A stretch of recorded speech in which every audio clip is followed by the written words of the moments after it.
দাও জুড়ে দাও ইমানি হুঙ্কার প্রাণের দাবি আল আকসা, দাও জুড়ে দাও ইমানি হুঙ্কার প্রাণের দাবি আল আকসা। মুসলিম বিশ্ব জাগো জাগো শোনো ফিলিস্তিনিদের চিৎকার, সময় এসেছে করে দাঁড়া আমার প্রাণের দাবি আল আকসা।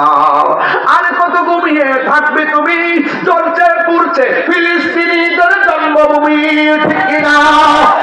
বদলা নিব এবার জালিমের দুর্গ করে সরকার, বদলা নিব এবার জালিমের দুর্গ করে সরকার, ঠিক কিনা?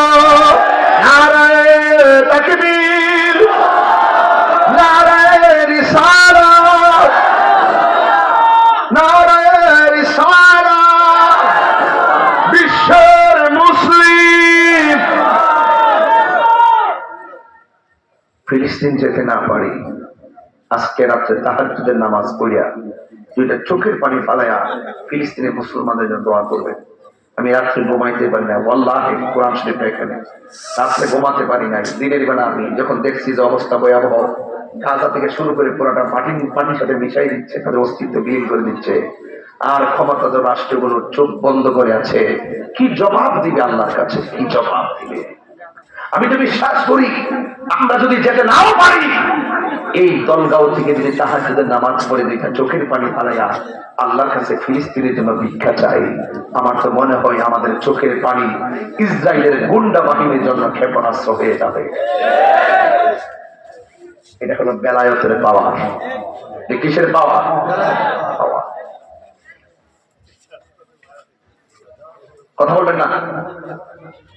আমি কয়েকদিন আগে টাকা কিছু পাঠাইছি ফিলিস্তিন, কালকে পরশু দেখবেন আমার সংগঠনের পক্ষ থেকে তাদেরকে ত্রাণ দেওয়া হচ্ছে, কিছু খাবার পাঠাইছে, আমার যত টপিক আছে আমি পাঠাইছি, আমার প্রতিনিধি অলরেডি চলে গেছে, তারা সবাইকে দিচ্ছে, আরো দিবে। আপনারা বলবো 1 টাকা হোক 2 টাকা হোক, আপনারা যদি কেউ যদি কোনো চায় আপনারা পাঠাই দিবেন, তার বিকাশে পাঠাই দিবেন, বিশ্বস্ত কাছে পাঠাবেন, পাঠাই দিবেন, ঠিক আছে? বিনিময়ে আপনাদের কাছে আমার একটা দাবি থাকবে, কোরআন শরীফের দিকে তাকান, তাকাইছেন? ইসরায়েলের পণ্য বয়কট, কোকা-কোলা বয়কট, ইসরায়েলের পণ্য কি চলবে? চলবে।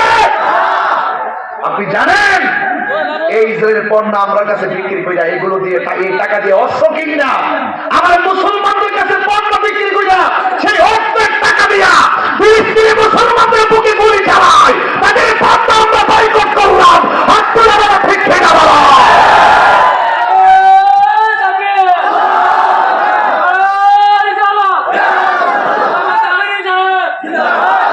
আল্লাহু আকবার বলেন। এটা কি পারবেন না আপনারা? এটা কি পারবেন না আপনারা?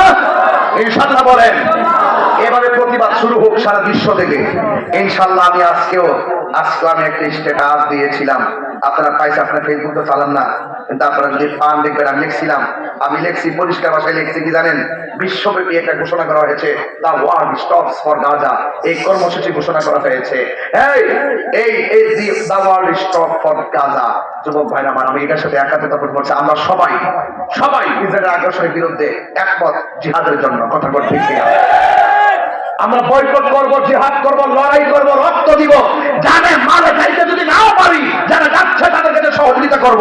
প্রয়োজনে তালিকা করা হবে, দলগাঁও মাধবপুর হবিগঞ্জের মানুষ যদি তালিকা করা হয় ফিলিস্তিনি যুদ্ধ করবো, তাই 1 নম্বর তালিকা তাহিরুলের নামটা লিখে দিবেন। আমি চালাইতামও পারি ইনশাআল্লাহ,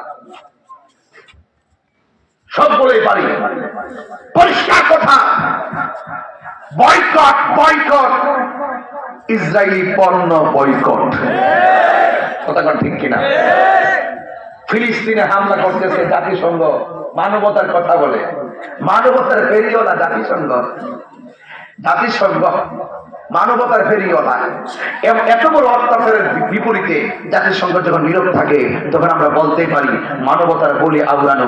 জাতিসংঘ যারা মানবতার কথা বলে, তাদের সে মানবতার জাস্ট বলিটাকে আমরা ধিক্কার জানাই, ধিক্কার জানাই, ধিক্কার জানাই। এরাই অস্ত্র দেয়, এরাই মারে, এরাই মানবতার কথা বলে। এখন দেশে পড়ছি তৃতীয় বিশ্বযুদ্ধ হয়ে যাবে ইনশাল্লাহ, আমরা রাজি আছি, আমরা রাজি আছি ইনশাল্লাহ। কারা কারা রাজি আছেন হাত দিয়ে রাসূল দিতে হবে ইনশাল্লাহ।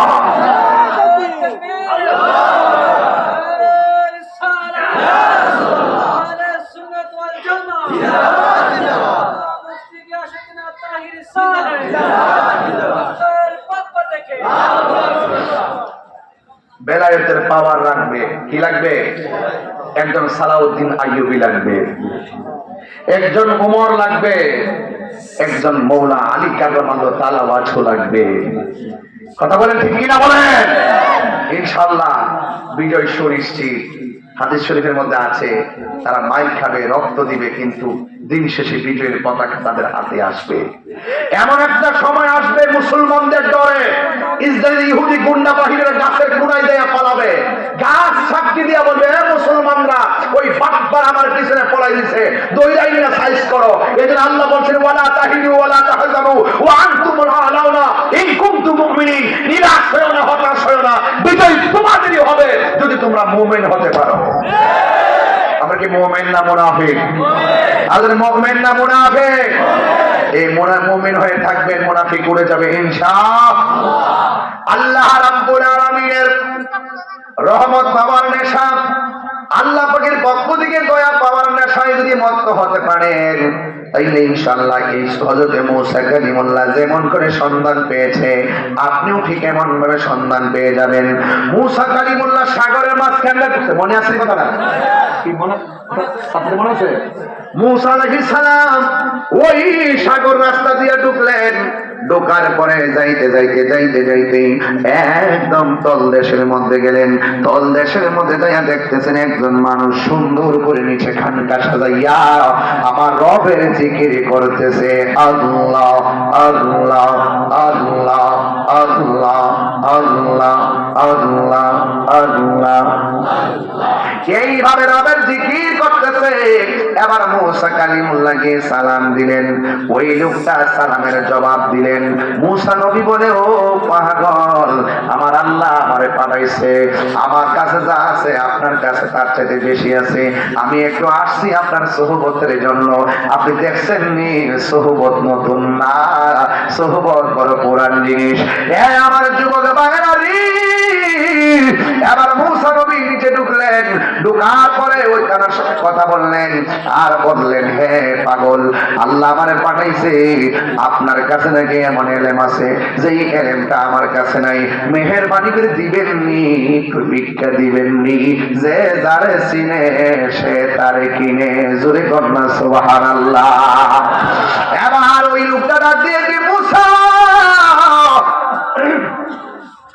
আপনি তো রবের সঙ্গে অনেক কথা বলেন, অনেক প্রশ্ন করেন, ঠিক আছে আপনি আমার সাথে চলুন।